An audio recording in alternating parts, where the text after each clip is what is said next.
Hey, what's up guys, Adam here, and today I'm giving you guys the long-awaited review of the AOC q2577pwq monitor review. And I actually have two of these monitors now. Well, if you don't know if you watched my Hackintosh video around about October last year, but I kind of gave a brief description on these two monitors because I have two of these 2560 by 1440p panels from AOC. Now, at the time I was actually deciding whether to go with one 4K 28-inch panel or two of these monitors right here. And the reason why I went ahead and settled for the two AOC monitors mainly because of the real estate issue.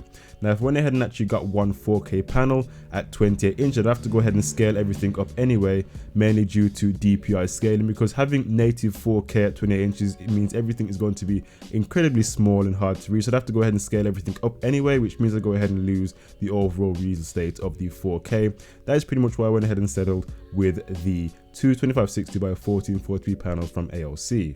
Okay, so with that aside, let's go ahead and take a look at the overall design of the monitor. So let's go ahead and first take a look at the parts of the monitor that have the glossy black plastic. So as you can see from the sides of the monitor, that is pretty much where you're going to find the glossy plastic, as well as the monitor post. That's also going to be constructed from a glossy black plastic.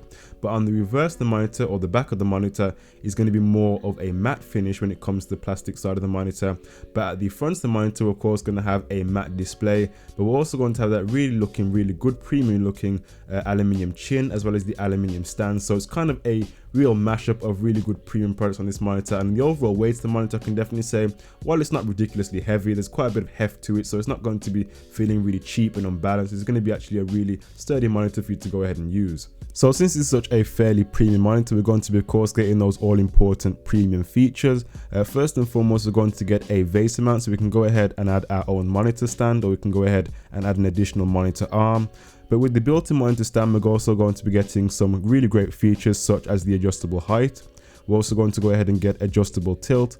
And finally, we're going to get that 90-degree rotation, so you can go ahead and use the monitor and, of course, portrait mode. So in terms of navigating around this monitor, all of the buttons are actually positioned underneath the chin of the monitor. So the first button, of course, is going to be the power button. The next to that, we're going to have the menu button. Then we're going to have our menu navigation keys, which also double up as the volume control for the audio input. And then finally, we're going to get our source selection, which means you can go ahead and select between which input you want to go ahead and use for the monitor. Okay, so moving on to the all-important inputs at the back of the monitor. So starting off with the display input. So of course, first and foremost, we're going to have the VGA input, which I highly doubt anyone's going to be using in this day and age. Then we also have a DVD input, which is going to allow us to get our full 2560 by 1440p native resolution. We're also going to have a HDMI input, which I believe is not 2.0, which means it's going to be capped at 1080p, but it's going to be perfectly fine if you could be doing gaming using a console, for example.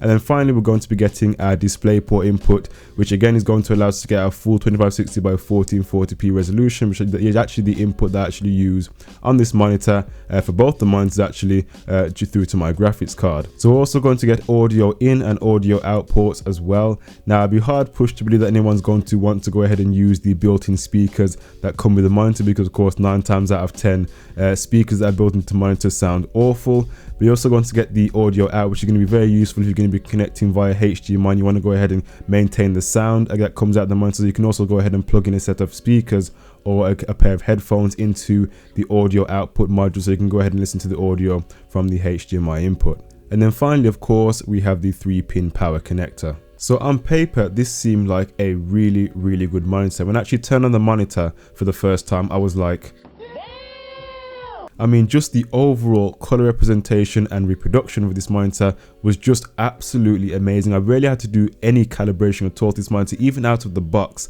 The overall color saturation, from the brightness to the contrast, everything just straight out of the box was just really great to look at. That's kind of the actual experience you want to go ahead and have, especially with the IPS panel that has actually been recorded for actually producing great quality visuals, especially when it comes to doing things like video editing, photo editing, video composition. This is going to be really important for someone who's going to be doing any of this kind of stuff. So having a monitor that produces really great colors is going to be a very important feature. Now, can we just take some time to look at Dem Bezels though? I mean, these bezels are literally just under 5mm in width. I mean, it's really rare to go ahead and find bezels this thin in the monitor. I mean, I've seen thicker bezels on tablets, for goodness sake. And of course, I wish a lot of other companies would start to go ahead and consider having thinner bezels. I mean, not mentioning any names, of course, Apple.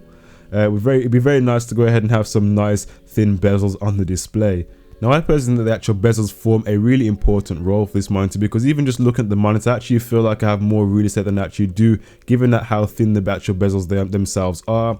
Now, of course, having thin bezels actually forms a really important purpose as well when you have a multi-monitor setup, because nothing worse than sitting and actually looking at two monitors that have two hideous bezels, and you're kind of sitting in the middle just looking at these two ugly bezels right in front of you. So it actually really forms a good purpose to have nice thin bezels, especially when you're having a multi-monitor setup. So now guys, this will be my review of the AOC q2577pwq monitor. A great monitor for people who do a lot of content creation. Also good for those who want to do some light gaming. Not really recommended for those who want to do a lot of high-end gaming, but it is a great monitor nonetheless. The name is kind of a bit of a mouthful, but hey, the monitor on the whole is really, really good. Anyway guys, I'll catch you in the next tech video. Bye for now.